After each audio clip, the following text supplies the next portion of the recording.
എതിരെ വന്ന ബസ്സിനെ ഞാനും കണ്ടിരുന്നു. പക്ഷേ എനിക്ക് ബൈക്ക് പിടിച്ചു നിർത്താൻ കഴിഞ്ഞില്ല. എവിടെയും തട്ടില്ല എന്ന് എപ്പോഴും പറയാറുണ്ടേലും അന്നേരം എനിക്കൊന്നും ചെയ്യാൻ കഴിഞ്ഞില്ല. ഞാനിപ്പോ ഇവിടെയുണ്ട്. ഇവിടെ എന്നെ പോലെ കുറെ പേരുണ്ട്. പുറത്ത് മോർച്ചറി എന്ന നെയിം ബോർഡും ഉണ്ട്. പുറത്തു നിന്ന് എന്റെ ഉപ്പാന്റെ കരച്ചിൽ കേൾക്കാം. പാവം ഉമ്മ ഇതൊന്നും സഹിക്കാൻ പറ്റില്ല.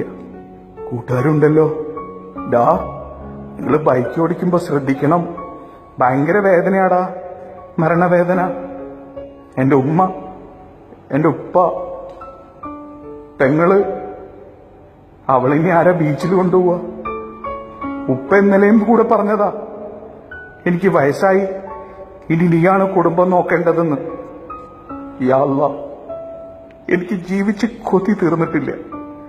എന്റെ ഉമ്മ, എന്റെ ഉപ്പ, പെങ്ങള്, എല്ലാത്തിനും കൂടെ നിന്ന കൂടപ്പിറപ്പുകളായി മാറിയ കൂട്ടുകാർ, എന്നെ മാത്രം സ്നേഹിച്ച് കൂടെ ജീവിക്കാൻ സ്വപ്നം കണ്ട എന്റെ പെണ്ണ്.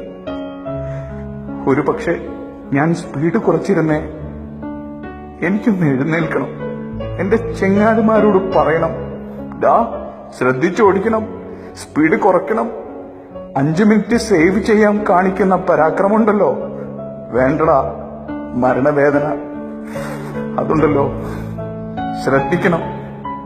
ആരൊക്കെയോ വരുന്നുണ്ട്, കയ്യിൽ ബ്ലേഡും കത്തിയൊക്കെ ഉണ്ട്. ഓ, എന്നെ കീറി മുറിക്കാൻ വന്നതാണ്. യാ അല്ലാ, എന്റെ ഉമ്മ ഇതെങ്ങനെ സഹിക്കും? സുഹൃത്തെ, വണ്ടി ഓടിക്കുമ്പോ ശ്രദ്ധിക്കണം.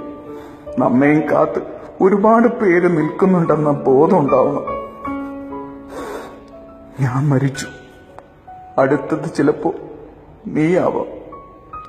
എല്ലാവരെയും കാത്തു രക്ഷിക്കട്ടെ. സോഷ്യൽ മീഡിയയിൽ നിന്ന് ലഭിച്ച ഈ രചനയ്ക്ക് ശബ്ദം നൽകിയത് അൻഷാദ് അലി.